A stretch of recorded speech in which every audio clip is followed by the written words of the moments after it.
Could do with a little bit of cool. I've been spoiled by dolly sods. Oh, very nice. Were you hiking this week? Yeah. Cool. All right. Well, looks like we're recording. I should remember to, we're going live on YouTube too.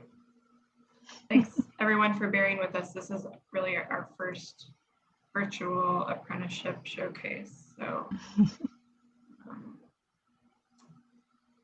giving it a test run.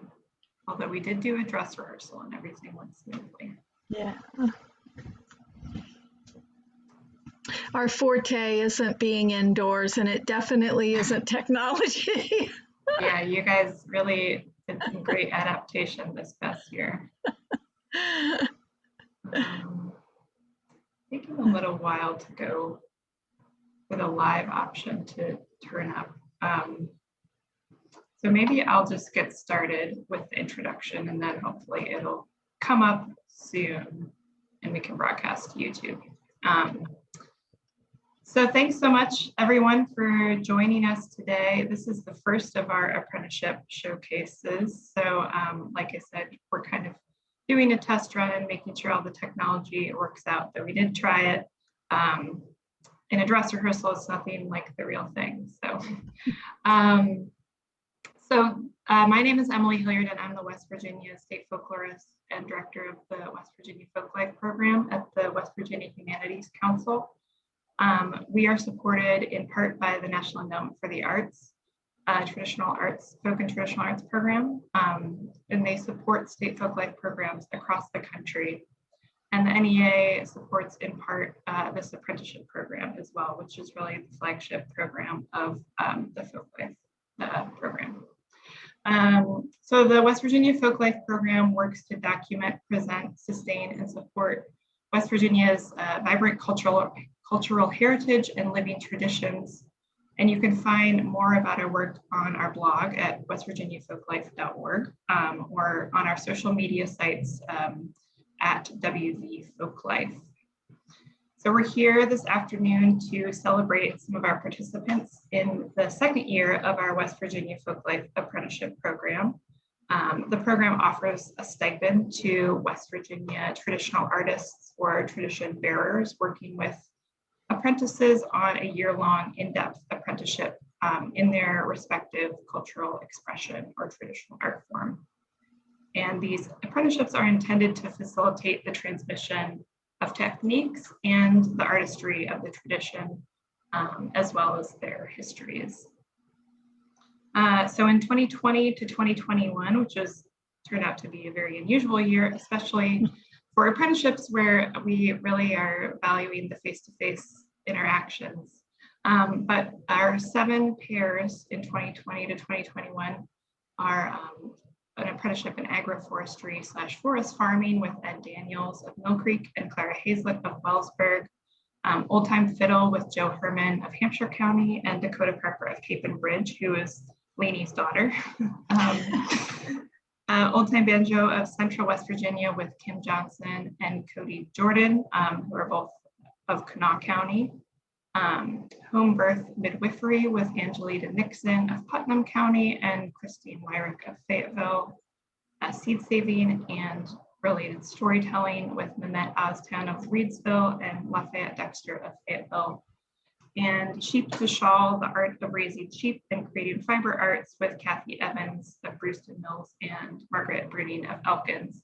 And they are holding their virtual showcase next week on Thursday, June 17th at noon. So we hope you'll join us for that as well. And then the team today, Traditional Appalachian Herbalism with Leenie Hobbie of Hampshire County and John Falcone of Hardy County. John, I always want to say Joe Falcone because there's an old Cajun fiddler, Joe Falcone. So I'm sorry if I mess up, but so far so good. So Leenie Hobbie of Rio in Hampshire County has been a family herbalist for 30 years, originally learning the tradition from her grandmother. She used both garden grown and wild harvested plants at her home in the mountains of Southwestern Virginia. She has studied with acclaimed herbalists across the country and has taught the tradition within her community in Hampshire County.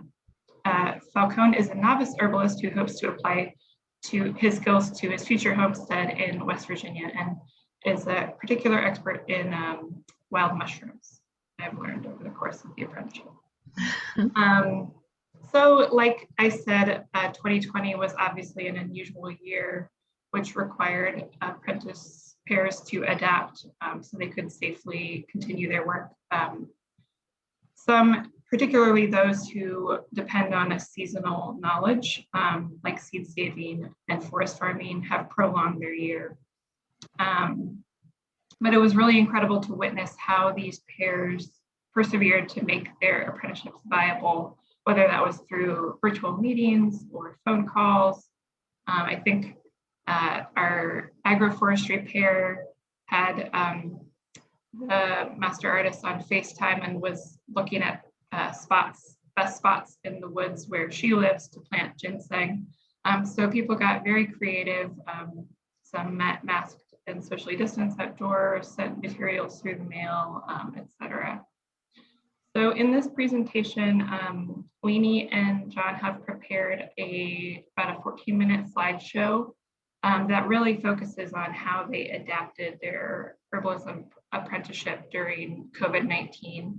And it's a really lovely kind of peer interview where Leenie is asking John questions, as you'll see, and they have beautiful photos to illustrate the audio. And then Leenie will lead us in an indoor wild herb walk, which I'm very excited about. And then we'll have a Q&A. I'll ask a few starter questions and then we'll open up to the audience. Leenie and John, is there anything you'd like to say before we roll the video? I would just like to thank West Virginia Folklife and the West Virginia Humanities Council for this opportunity. We had no idea how different it was going to be from our plan, but we really appreciate the support and encouragement at some of those toughest moments during the year. Maybe we didn't learn exactly what we set out to learn in every single case, but we learned a tremendous amount, and we're just really thankful. I am for your support, Emily, through all of it. Oh, you guys make it easy. So yeah, I was just so impressed what you're able to do under these strange conditions. Okay, so let me share my screen here.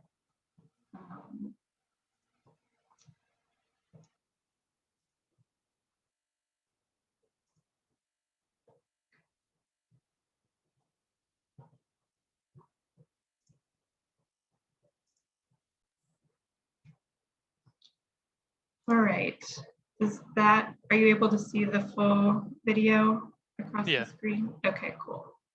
Okay, let me know if there's any sound issue.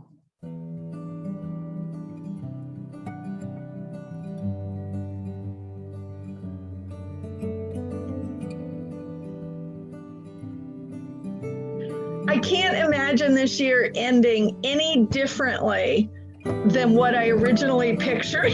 It's very bizarre because it's to me, and I tried to tailor some of the questions along those lines, that this was very much, I mean, West Virginia Folklife is about preserving these traditions and a model of learning that is, you know, anything but technological. So it's strange to find that that's our primary tool. So in learning, how has that felt for you, John? I mean, I don't know how to identify or teach when my only sensory organ is my eyes. How does it feel on the learning side of it? I don't think that there were any failures this year, personally. I think the way that we did it was actually quite nice, because we took, you know, the few opportunities we had early to go out and familiarize, at least for me, familiarize myself with, you know, just a few plants, and then further that through, you know, online stuff, and you would send me recipes and just different ways to preserve and and use these plants that we took the time earlier to learn about. I think it went quite well as we could hope for anyways. I think definitely a combined approach is ideal for sure, but of course it wasn't really an option with this year. Sustainable use of plants and fungi, super duper important, especially now with increased interest in foraging and home gardening and stuff like that. I do think that it's kind of important to spread the word and do the best we can to be stewards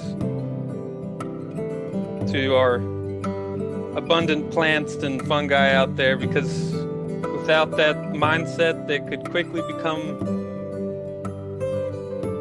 well, less abundant, I suppose.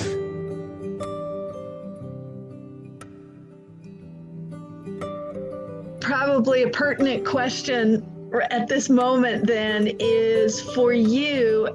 My very first herb teacher asked me this question, and I think I've been answering it my whole life, but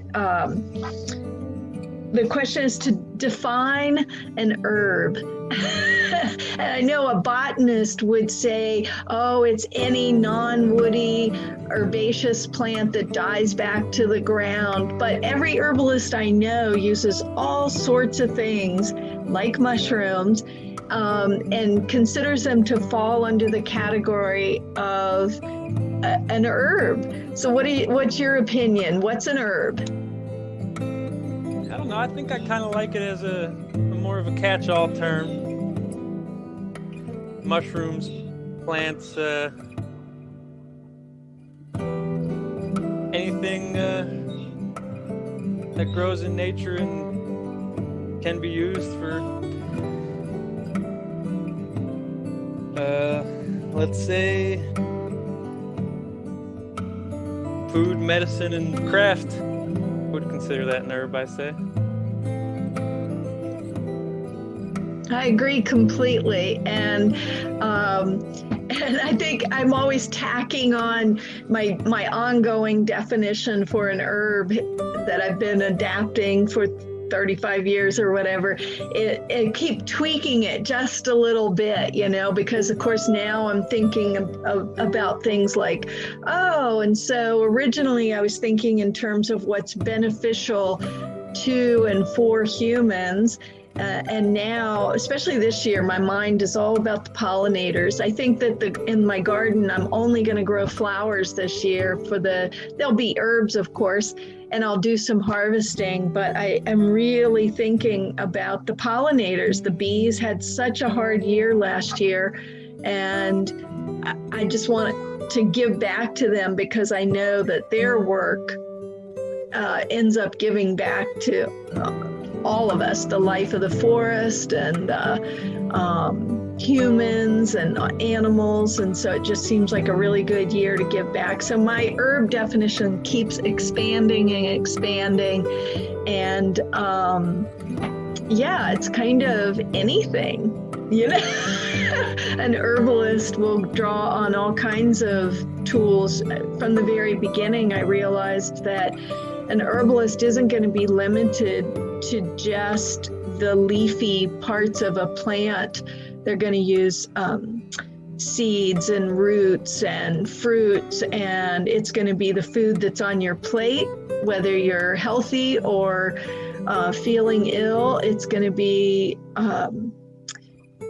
even the scent that's on the air when you take a walk through the forest or through the garden. That's very, very healing. Now we have a different name for that. We call it aromatherapy, but that's another part of being an herbalist. It's another part of the herb. Ironically, COVID has highlighted, rather than eclipsed, the influence and usefulness of traditional skills, not just herbalism, but everything from baking bread, especially making your own leavening like sourdough, to canning, other forms of food preservation, making soup, gardening, animal husbandry, as well as home herbalism. What new skills have you embraced this year that you're thankful that you learned? And what skills have you decided you want to learn? Well, I feel I've learned a huge variety of different ways to preserve plants and prepare them for food and medicine. So that was a big one for me. Got fully stocked medicine cabinet and cupboard and doing good in that regard. Making baskets was huge. When this year, when there were so many, shortages and rushes for purchasing things, well, we know the infamous toilet paper shortages, but did that kind of shift? I love that you said you have a fully stocked apothecary. You got your home herbal medicine chest. That's awesome. And I'm a big proponent of every home having those basic things. A lot of times they can come right off of our spice shelf, or spice rack. But did you see, how did that feel in the midst of seeing people rush to purchase everything that was needed in the midst of an epidemic? Definitely made me incredibly grateful to live where I do. To have a fully stocked garden is one thing, but to just have all this land to roam and be able to forage is just something that, can easily be taken for granted, but really shouldn't be. I think, it was definitely a big eye-opener. Made me really, truly appreciate living where we do. That's such a good point, John. And, thinking about the kind of basics in terms of physical needs in everyday life, our food, our shelter, it's easy to fixate on those. But one of the things that I really learned this year is how important nature was, which I always feel a little funny when I use that term and say nature, because it makes it sound like it's something separate from me, whereas really I am a part of that nature. But when gathering together with people, traveling, all those different things got blocked. They weren't safe places to go. It was such I get chills right now just thinking about it, that nature was a safe haven, and it really always has been our safe haven, but that was highlighted this year. It was the one place we could go. We can still go safely. We can go walking through the woods. We can go hiking. We can go to the ocean. We can go so many places, and that's still available to us at all times. And what I experienced is every time I did go walk through the woods or through the fields, I felt so incredibly nourished and healed and calmed in a way that I did not find anywhere else this year. And I hope there's lots of other people experiencing that too. For some, maybe, really for the first time. I know that a lot of people who took up hiking or just spent much, much more time outdoors, and that can be life-changing to realize what a balm and healing, it's a medicine, you know, it's really good medicine. So I better tuck that into my definition of an herb, just the healing properties of being in nature. I feel like we covered our questions, but I do have one, and it's something I'm asking myself personally too, is just how valid is the traditional model of apprenticeship and learning about home herbalism, and what lies ahead? What should we carry forward that we gleaned from this year? Traditional in-person apprenticeship style is definitely still pertinent, and I think it probably always will be. You know, technology is great and has so many almost endless uses. I think it definitely needs to be kind of a combined approach to learning in this day and age. As far as how or what we need to carry forward, and I think it has to go back to conscious collecting, right? I think, retaining this diverse wildlife and all that entails is the most important thing we could possibly carry forward from this. That's great. I feel, ironically, I can remember points in this year feeling incredibly frustrated and limited.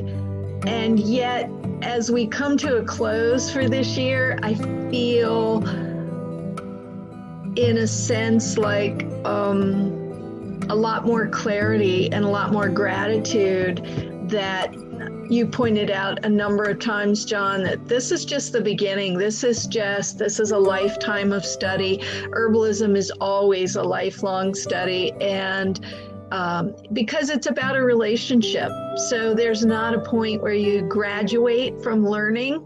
You're always learning and growing. And I couldn't possibly, even in my whole lifetime, know every plant, much less fungi and other species that are just right around my house, you know, just in my immediate environment. In a lifetime, I won't know them all. And so rather than feeling limited, I feel like that's wonderfully exciting. It reminds me that the world is full of mystery and opportunities to learn and to grow.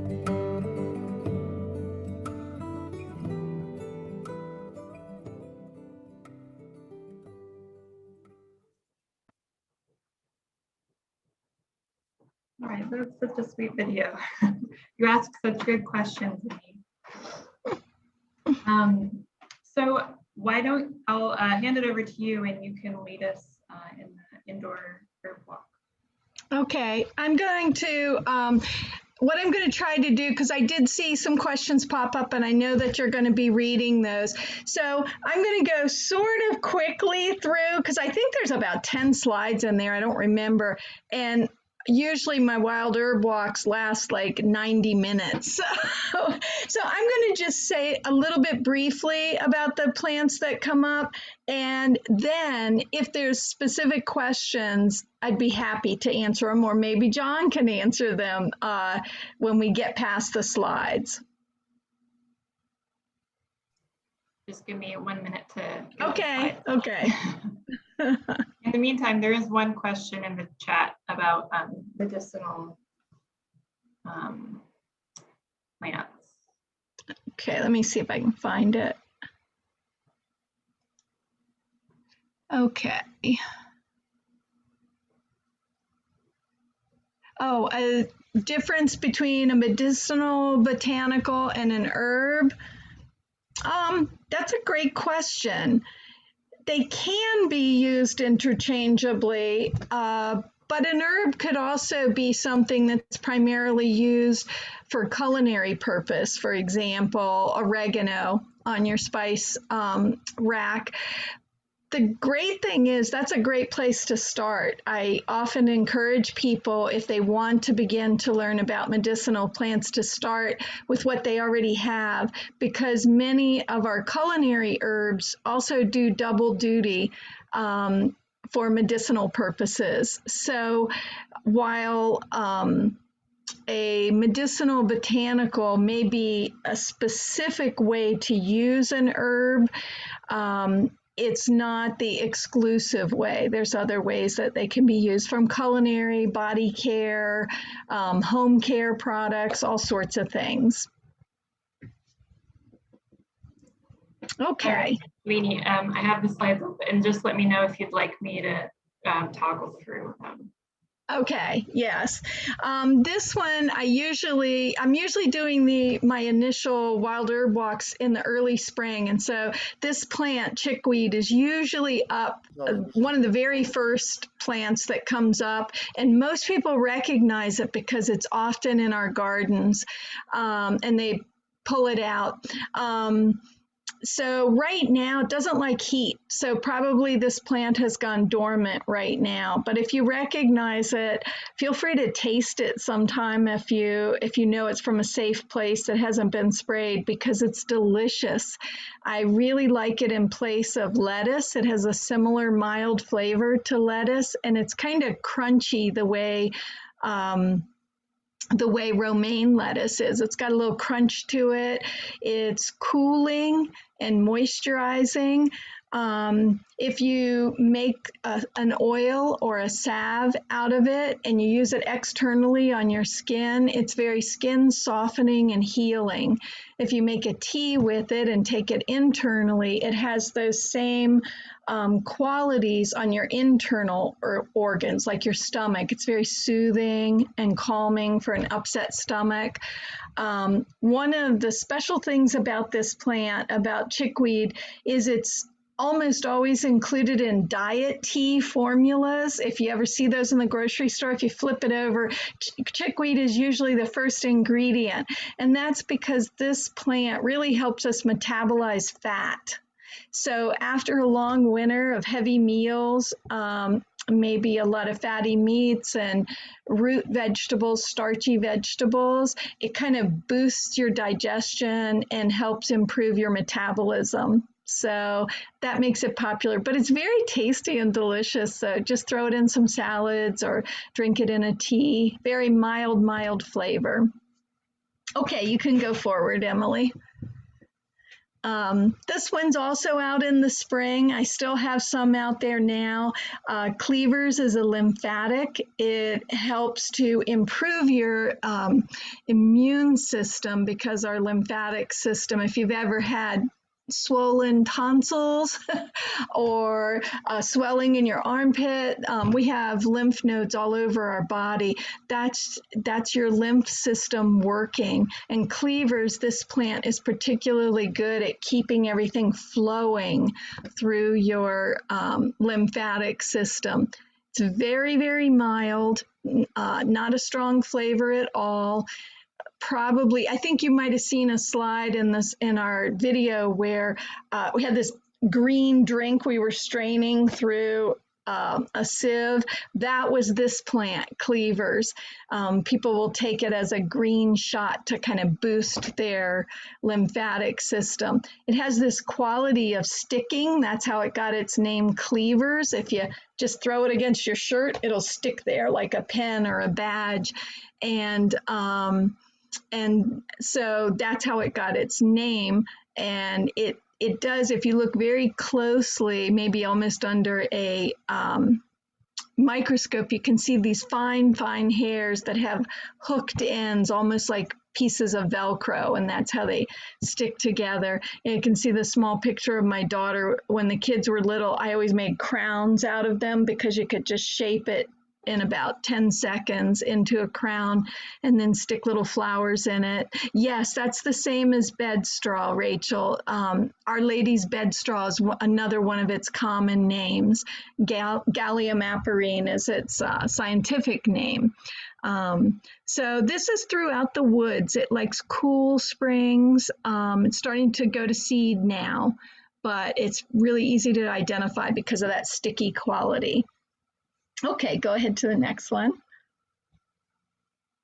Dandelion, my very favorite plant in the whole wide world.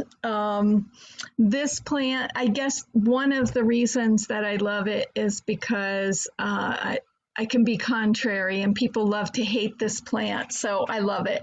I also love it because it's everywhere in the inhabited world, so everyone has access to this plant. It's a phytoremediation plant. That means it cleans up the soil. It does sort of have a reputation for taking nutrients from plants that we plant in our garden, and nothing could actually be further from the truth. The roots of dandelion go much, much deeper than common annual plants like tomatoes or cucumbers, and they actually bring minerals and nutrients up to the surface. As a matter of fact, there are two plants. This is one of them that if I have a plant that's ailing, particularly a fruit tree or something, I will put a couple of dandelion plants around it. And in that role, it's been sometimes called the doctor plant. And the reason that it doctors or heals other ailing plants is because of that ability to bring these deep minerals and nutrients that are much below the level of most roots, especially for annuals, and brings them up to the surface to nourish the plants. All parts of dandelion are edible and or medicinal. So the greens can be eaten.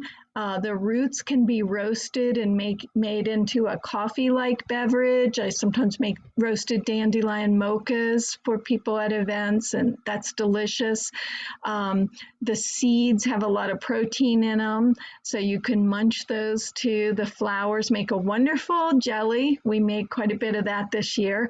And I'm trying to think of any other parts. There's so many things that you can do with this particular plant. And of course, dandelion wine. Lots of people think of dandelion wine right away when they see this one. Okay, go ahead. Let's skip this one because I just used that for comparison of two different plants. So let's just skip that one. Lamb's quarters. This is also a common name for this is wild spinach. It's a chenopodium, and chenopodium is the family of plants that includes spinach. It tastes like spinach. As a matter of fact, if you cook it, you can see a picture of a spinach pie that I made. If you cook it and replace spinach in any recipe, whether it's for omelets or quiches or whatever, probably no one will notice that it's not spinach. It tastes very, very much like spinach. I like this plant because it gets quite large, and it doesn't turn bitter. So all summer, even when it gets very, very big, you can still be harvesting the leaves. They get slightly tougher, but they also, they're not bitter. So you might have to chop them up a little bit more or cook them slightly longer, but they'll still be delicious to eat all summer long. The seeds, like many seeds, are super high in protein. And this plant has a lot of iron in it. So if you struggle with anemia or just low energy, this is a really good plant to include in your diet. Okay, go ahead.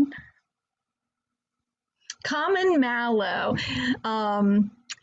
This plant I love. We kept trying to transplant some of it this year to John's garden, and he said it just wouldn't thrive over there in his garden. I don't know what's up because I have it all over here. Maybe your soil is too rich, John, because I've got this rocky, shaly mountaintop over here. But this plant is related to marshmallow, and it is very common. You can find it in lots of places along the edges of parking lots and in median strips, and it tends to thrive in poor soils. Its name is Malva neglecta. So you'll find it in kind of neglected, overgrown places. The leaves are edible, so are the flowers and the roots. The roots on this mallow are kind of small, whereas marshmallow has very large roots that can be roasted into the original marshmallows. But this one is very soothing and demulcent for upset stomachs. So some people will add it to a soup or a broth for someone who's sick and needs to get nutrients but isn't able to eat very much. You can brew it into a tea or cook it in a broth, and it'll be soothing and calming to upset stomach or over acidity.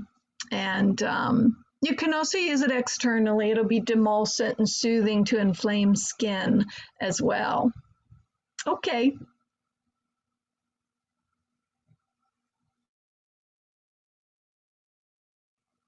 Motherwort.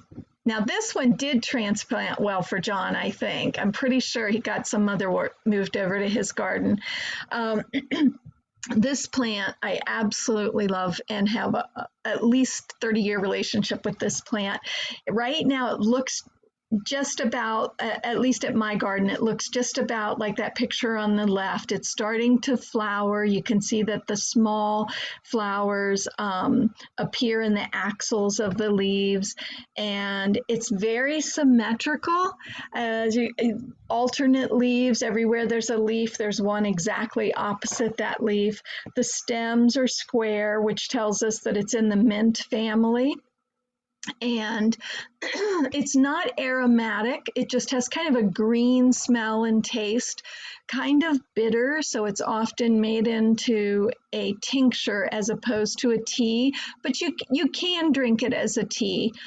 Some people don't find it offensive, and some people, depending on how sensitive you are to bitter tastes, you might find it offensive. But I love this plant. Its name motherwort came from the fact that women used it so much. It regulates cycles, and it helps with PMS symptoms in general, particularly the emotional symptoms, like if you get cranky or weepy. Most of those emotional symptoms, it particularly addresses those very, very well. Mood swings, that sort of thing. But it's not limited to women. This is also a wonderful cardiac tonic. And I will tell a little story, but I won't tell it like as a prescription. I'm just going to tell it as a sharing. I was born with a heart murmur, a benign heart murmur, nothing too dangerous. You have to be a little extra careful if you are having surgery or some kind of invasive procedure, but otherwise doesn't cause too many problems. It just makes my heart beat slightly differently than the majority of people. Well, I started using motherwort, which is a cardiac tonic, helps regulate all sorts of things, hormones, heartbeats, all sorts of things. And I started using motherwort after the birth of my first child, and I was 28 then, I'm 60 now. And after the birth of my second child, my doctor at my checkup couldn't find my heart murmur that had always been there, and try as he might, he couldn't find it. He said, well, it can't heal, so there's not any explanation for it. And every doctor since then hasn't been able to detect that heart murmur. I credit it to motherwort's effect because I did use it daily for decades. I don't know that, I can't prove it scientifically, but I have a great appreciation for this plant. And even if it hadn't done that, it certainly helped my mood swings and helped those PMS symptoms, so I'm grateful for it anyway. Its scientific name, Leonaris cardiaca, is a beautiful name that tells you a lot about the plant. That name means lion-hearted. And so this plant is associated with having courage And so let's see, did you dry motherwort and add it to tea, or could you? Yes, you absolutely can. I like motherwort. It doesn't bother me. I'll mix it with some mint or some other herbs. Some people find it way too bitter. And in that case, you might want to make a tincture instead, because one of the benefits of a tincture is you can take a few drops in some juice or water and be done with it. Whereas a pot of tea or a cup of tea, you have to keep tasting and tasting. I find that motherwort works just fine in a tea, especially if it's blended with some other herbs like lemon balm or spearmint or something like that. Okay.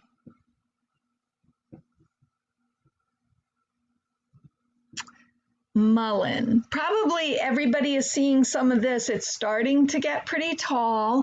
The picture up in the top right corner is of a first year. This is a biennial plant, so it takes 2 years to go from seed germinating to flowering and producing new seed. So the top right corner is mullein in its first year. It forms a nice, tight, small rosette that stays close to the ground, has furry leaves.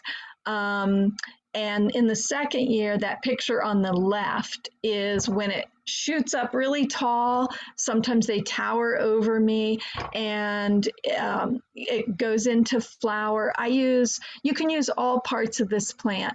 I usually teach about this plant when I'm working with kids, because they always find it really funny that one of the common names for this plant is cowboy toilet paper.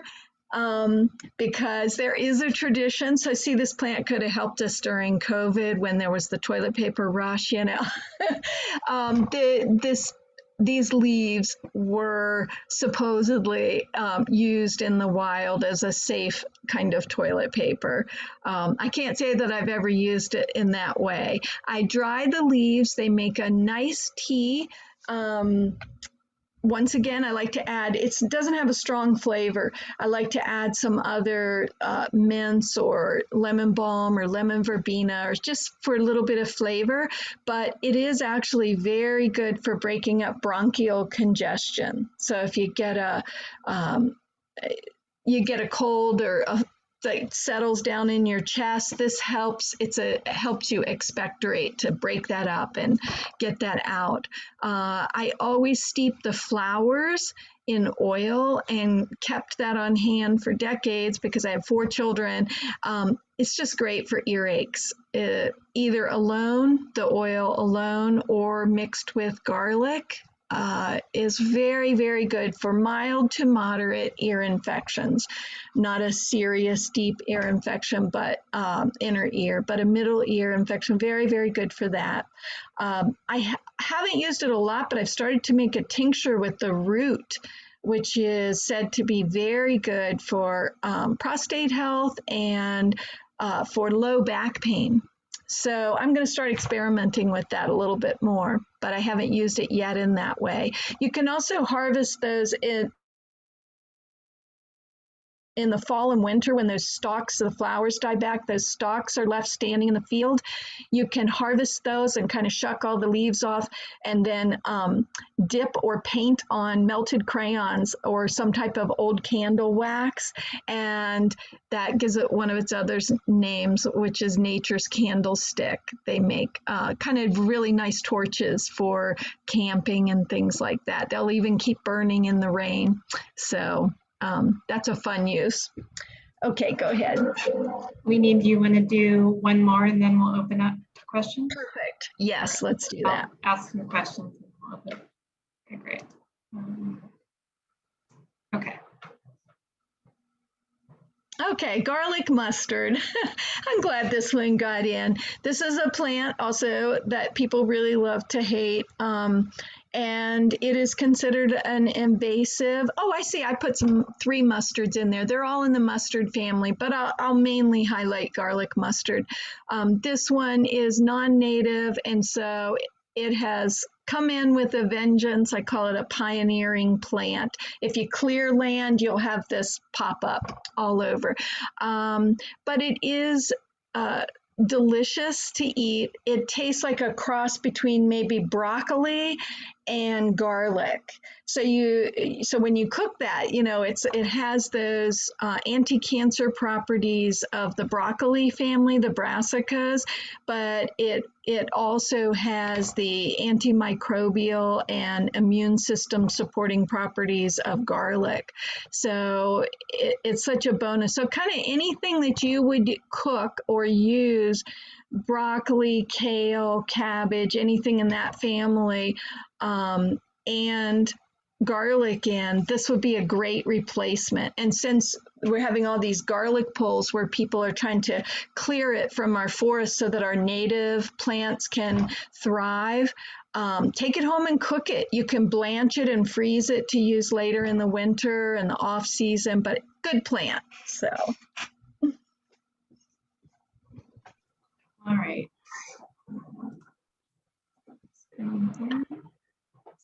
Okay, get my questions. I also forgot to point out in the video, Lenie's beautiful illustrations, which I am told that she's working on a book with some of those, which I'm very excited about.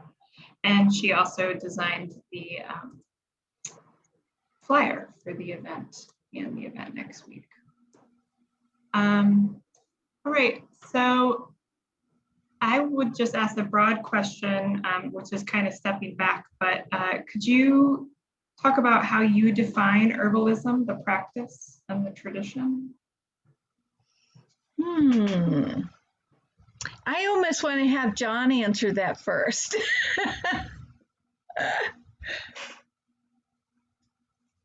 Could you just repeat the question for me one more time, please? Yeah, how you define herbalism, the practice and the tradition?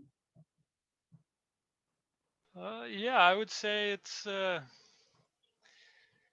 art of using wild or cultivated plants for food, medicine, and craft. Good pithy definition. I would agree with that. Yeah, I would agree with that. And it is pretty broad. I mean, one of the things that we did not get to do this year, we worked out this, I remember spending like a month, at least a month, writing out this 12-month plan of all the things that we were going to do. And we would have a focus every 2 weeks, 2 plants a month we were going to focus on. And one of the things that we planned to include was visiting a different herbalist once a month. We were going to go experience all these different ways of being an herbalist. And it was very fun for me to compile that list because they really ranged from primarily growers. There's some wonderful organic herb growers that are very local to me, but they're all across the state. And I really encourage people to support those local ones if you can find them, those local growers instead of an importer. There were people there are herbalists who are focused on education. They're primarily teachers, and I myself like to focus primarily on empowering people to grow or harvest or gather their own and how to make use of those things. And then there are others who are clinical herbalists. They primarily see clients and help them to improve and support health. And that's just scratching the surface. So keeping it broad and realizing there are herbalists who work primarily with kids and teaching kids about nature and plants. And so there really are a lot of different ways to approach herbalism, and people are drawn. They're culinary herbalists, they're cooks and chefs. So it's pretty broad. And so I know the practice is inherently tied to the land and the local environment, but could you talk a little bit about what makes your practice specifically Appalachian as you see it? Yes, absolutely. Sometimes, even though it's primary to me, sometimes I neglect to say that. Fortunately, the area we live in has a rich and long tradition of healing, and we have some wonderful plants that aren't found anywhere else in the country. And some of those are endangered. For example, golden seal, American ginseng. There are others, but those two in particular are very at risk of going extinct. And there are organizations. This was going to be one of our field trips. We were going to go visit United Plant Savers, which is actually located in Ohio, but it's in the same Appalachian chain. And I really hated that we missed that, because their primary focus as herbalists is in the preservation of native medicinal herbs.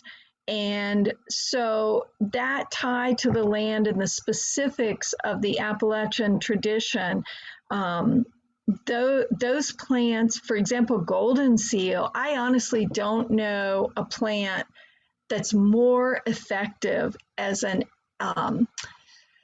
antimicrobial, antibiotic. I mean, it operates different than a pharmaceutical antibiotic, but it's so effective against viruses and bacteria. I don't know a plant more effective than that. So when I think about the possibility of losing that plant, that would be a tragic loss for the health of humanity. And so that plant in particular, and I have found it very easy to grow. If you have a little bit of woodland land, please put some golden seal out there, dappled sunlight. Ginseng can be slightly harder, but golden seal is very, very adaptable. So to rewild that and protect its habitat is something that I'm behind 100%. And do you have anything to add to that? Like many other Appalachians, before I even really knew about herbalism in general, I would go out hunting for morels and ramps and things of that nature. And I just think it's more commonly practiced in Appalachia than people would think, because these are just very common pastimes. All right, so we have about 8 minutes left, so I'm going to open it up to questions. We have some already in the chat. So Danielle, hi Danielle, asks, could you say more about your teaching process? Is creating a book of pressed specimens and or those beautiful hand-drawn herb-specific pages something you always ask students to do? Are there specific benefits to these kinds of handmade records versus relying on published field guides?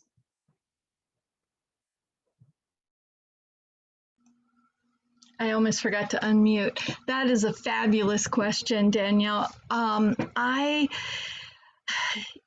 don't have any rock bottom requirements. I love to draw, and I find that drawing a plant, the process of drawing requires me to pay very close attention. So even if I don't end up with a drawing that I think, wow, that looks just like the plant, or I love it, or whatever, I learn a tremendous amount because it forces me to pay attention. But that's just been personal for me. I noticed right away with John when he started pressing. In the video, you probably saw the red clover. That was from his herbarium that he started, and he did a really good job. He preserved the color, the details were there, and it was something that he enjoyed doing. My herbarium's very spotty. I was much more prone to making a drawing than I was. I also know many people who use their cameras or their phones, and they keep a photographic record of learning, but whatever draws you in to really paying attention to the details and getting to know the plants is completely adaptable. If it feels like a chore and something you have to force yourself to do, you're probably not going to make a regular habit of it. So I would say that you really might be someone who doesn't keep a kind of record at all. I would encourage everyone to keep some kind of written record, whether you use it on the computer, notes on your phone, whatever it is, because you really think you're going to remember all these details, but over the years you don't. You just don't. I can go back right now. I'm going back through years, decades worth of herb journals that I have kept in this process of compiling a book of my herb journal or my herb journey. And I am so surprised the things that I find, and I think I have absolutely no memory of doing that. It was a recipe or a whole experiment, and I needed that written record to remind me of that whole process and to learn again. So I would encourage you to find something. You mentioned relying on published field guides. Field guides are fabulous, and I would really like John to add something to this because we used field guides this year. We used Botany in a Day, which is actually a key. That means that you ask a series of questions as you look at the plant, and as you answer those questions, it helps you find the name of that plant. And field guides have that same goal. It's important to learn to use those because they empower you to be able to walk out the door and identify a plant, even if you don't have a teacher around. And so I do encourage learning to use those, but they can be really hard in the beginning. We have a tendency to just want to flip through and look at the beautiful photos. But if the plant we're looking at doesn't happen to be at the same stage of growth, or it doesn't have flowers on it yet, or something like that, we're sort of stuck.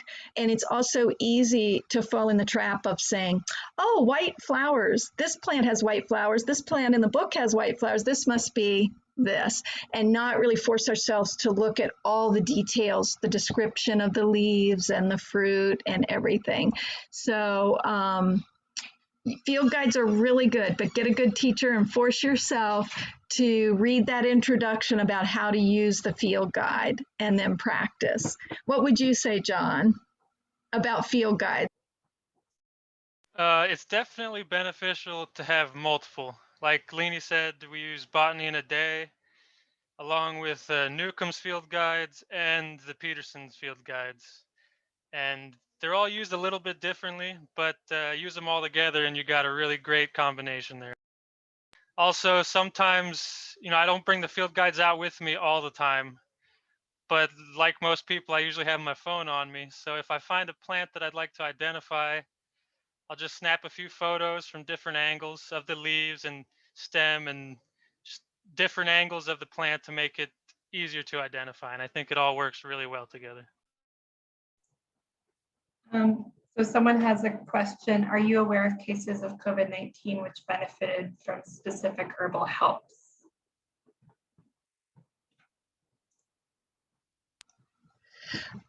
Of course, probably, maybe like some of you, I ended up attending lots of webinars and contacting, listening to videos and things that some of my herbalist friends produced over the year, just because we were all learning about this novel virus. Again and again, what I came up against is just like mainstream medicine, we really didn't know precisely what would work with this specific virus. And that's true in the herbal community too. But it was really interesting to find that in general, in protecting ourselves, we could fall back on the very basics, the plants that work to keep our lungs healthy, elecampane and mullein and plants like that, or plants like elderberry. That was a huge explosion. This past year, there was such a run on elderberry syrup. And the reason is because it really does enhance the functioning of our immune system. It wouldn't necessarily always 100% systems more efficient at responding quickly to a viral infection. And so that was a good thing to learn, that we can trust those basics and we can turn to those basics even when it's something new that we're unfamiliar with.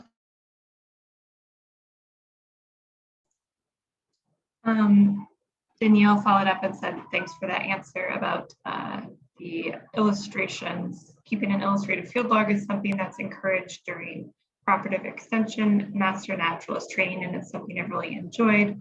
Prompted me to take a watercolor class. The process does help pay attention to details, and it's so lovely to look back on too. I hope you do publish your pages.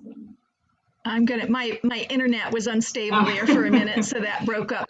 Well, I'm just going to see if I can in the chat. Read it. Yeah. But I'll just ask one more question. There's some specific questions that I think people could get in touch with you, and one person asked about classes, if you offer classes. But just to wrap up, I'm really interested where you see the future of this tradition going and what needs to be in place in order to realize that future, specifically in this place. Mm-hmm. The future that I foresee and hope for is the one that spoke to me in the very beginning when I was 19 years old and began to really think of myself as a serious herbal student. And that is having herbalism as a very natural part of life.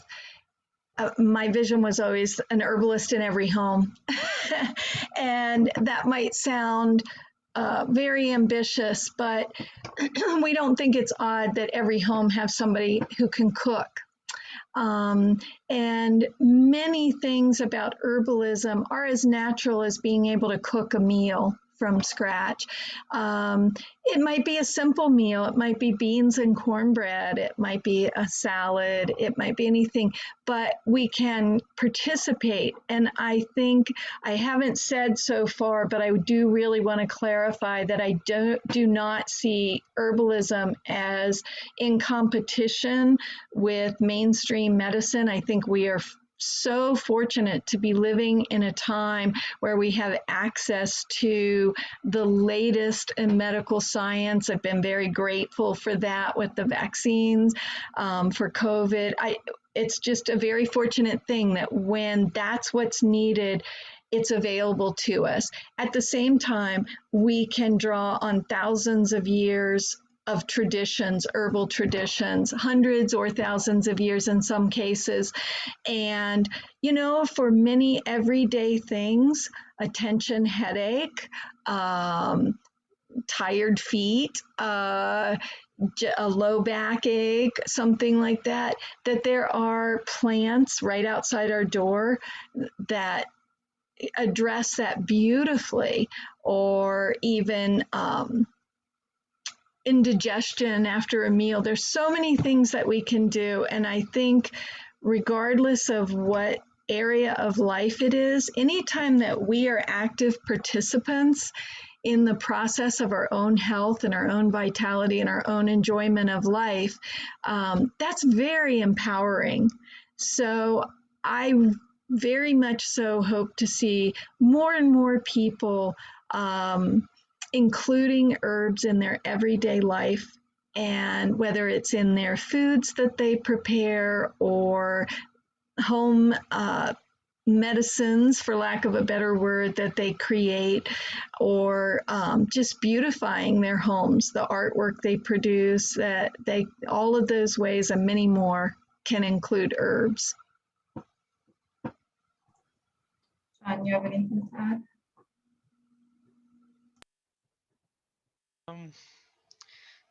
Leenie kind of hit the nail on the head, really. But yeah, I definitely think that's an attainable thing to just an herbalist in every house, as Leenie said. I think that it was commonplace throughout most of human history, and it's a relatively recent development for it to not be the case. I don't think it's unreasonable for that to be a thing again. Yeah, you can think of it as part of basic first aid knowledge, if you want to approach it that way. Well, I'm sorry we didn't quite get to all the specific questions about remedies and plants, but thank you so much, everyone, for joining us. Please join us next week on Thursday at noon for the Sheep to Shawl Apprenticeship Showcase. It will be a similar format. And we also have a feature about Leenie and John on our blog at westvirginiafolklife.org. And you can also, I think Leenie has a website where you could get in touch with her. Is that right, Leenie? It's only paused temporarily, but it will be. I'm also on Facebook, Leenie Hobbie. I guess you can find the spelling on here. So you can message me there if you'd like. And I might be able to type in my, I can type in my email.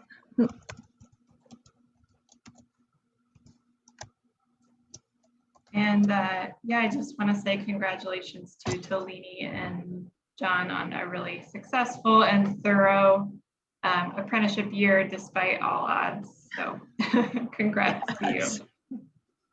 Thank you. And Rachel, yes, we will post a recording on our YouTube, on the West Virginia Folklife Program's YouTube channel. Thank you so much, everyone. Thanks. All right, bye.